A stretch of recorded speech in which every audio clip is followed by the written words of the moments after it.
Happy New Year! We have officially crossed from the 2020 calendar into the 2021 calendar. It's 1 year, 365 new possibilities.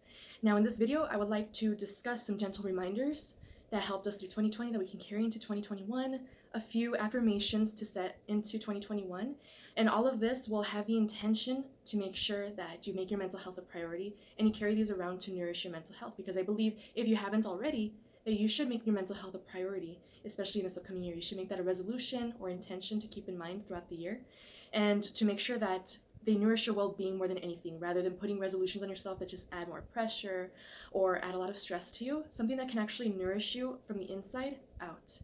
And also keep a reminder that whatever resolutions you may have on top of mental health, to acknowledge the fact that progress is the ultimate goal, not perfection.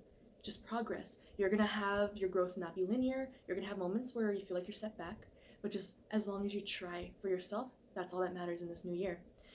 So before doing this, let's reflect on some gentle reminders that helped us through 2020. I mean, we had COVID, we had so many surprising things. We had election year, we had a lot of social injustice happen, we had protests, we had a lot of individuals speaking out about issues that really came to the surface given the fact that they've been omitted for so long.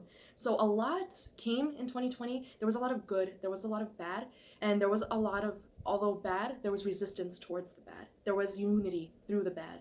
And I would like to collectively tell a couple of gentle reminders that helped us through that and to reflect upon as you watch this. So, acceptance is freeing. None of us really asked for a pandemic.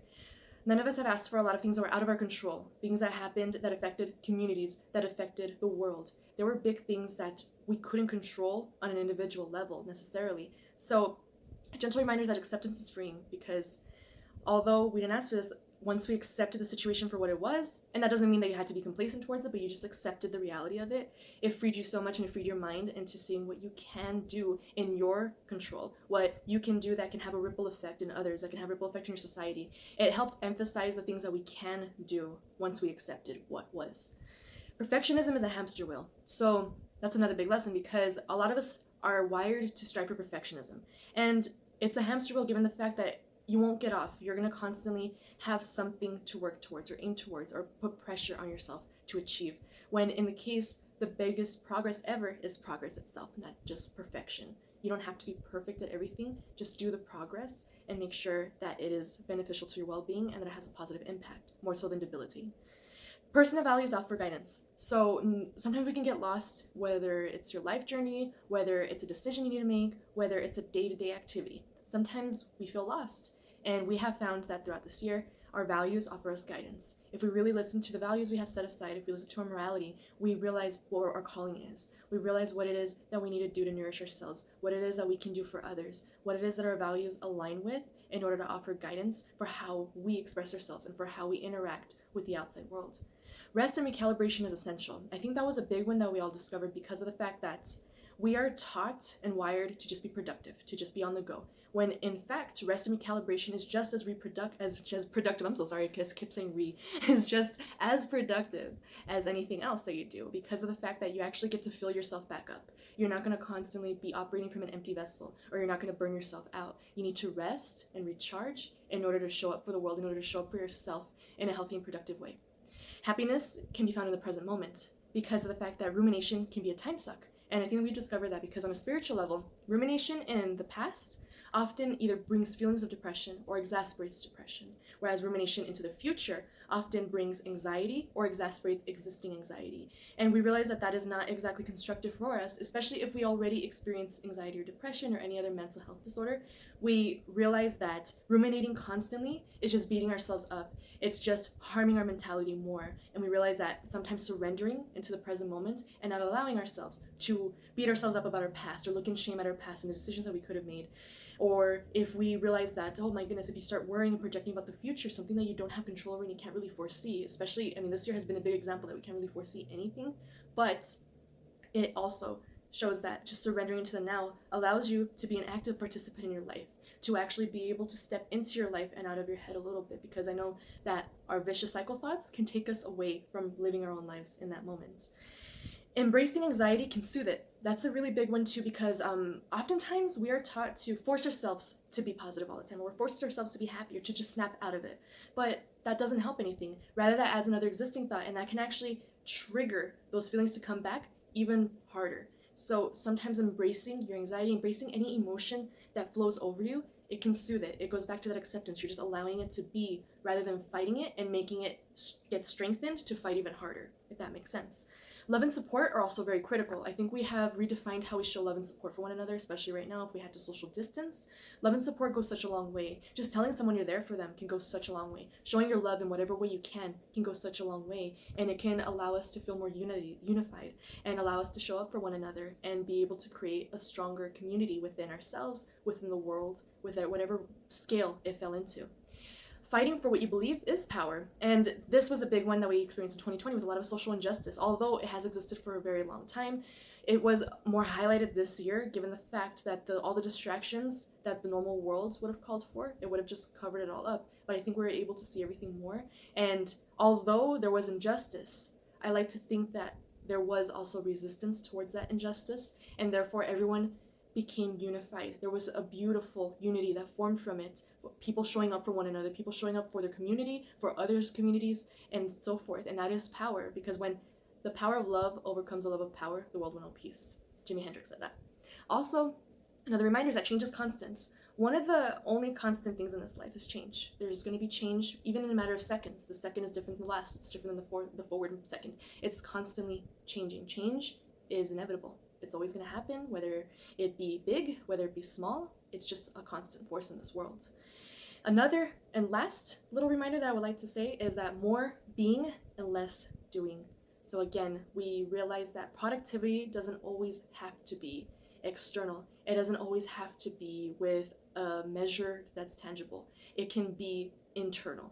It can be simply by just being there, being conscious, raising your awareness, more so than just having to do other things that distract you from just being. And a few things I would like to also discuss is things that you should leave in 2020. So here is a list. Shame and guilt can spiral you. Oh my God, it can spiral you so much. It can beat you up. Leave that in 2020.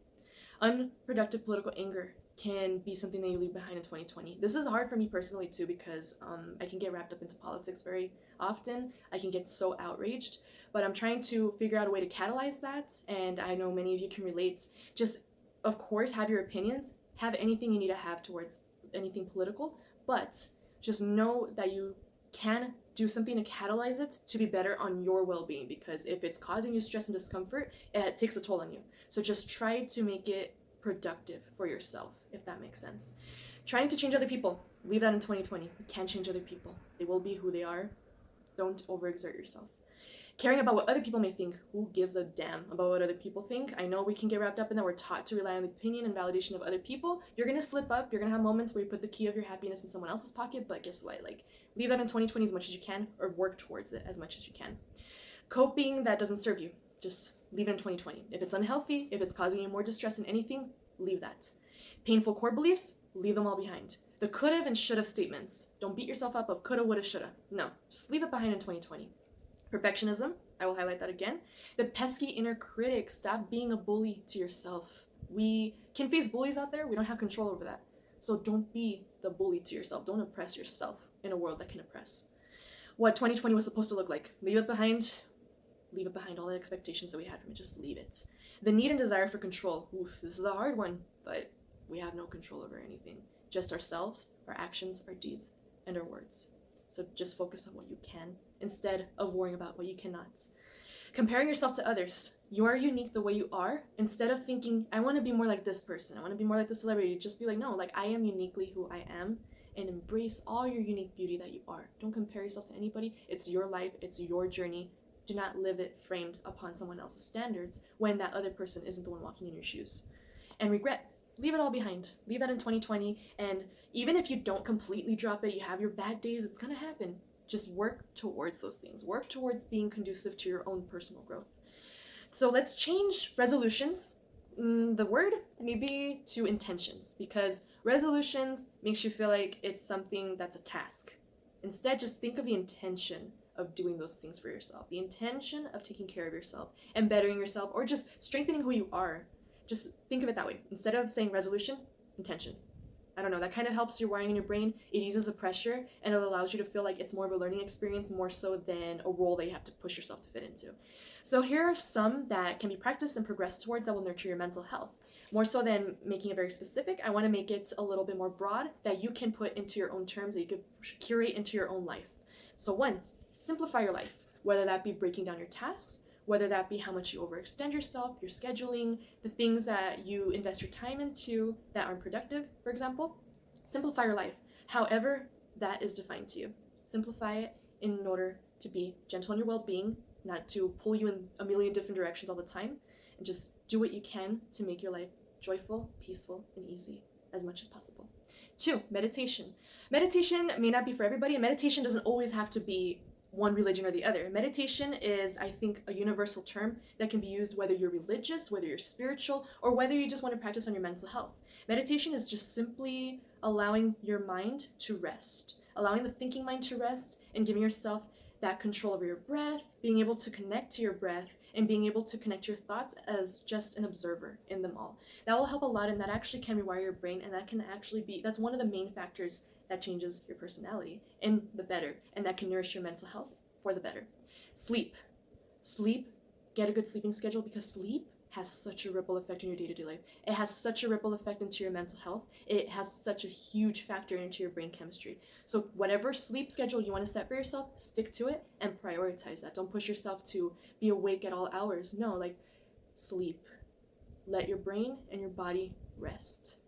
A gratitude or spiritual journal, that is very beneficial because of the fact that if you focus on the good, and like not toxic positivity, but just focusing on the good and expressing gratitude to what you already have, or expressing gratitude into the little things in life that you encounter, naturally your brain starts rewiring, and automatically, rather than being flooded with negative self-talk or negative ruminating thoughts, it'll work more towards finding more things to be grateful for. It's a subconscious act that your brain will start doing without you having to, after you form it for a long period of time.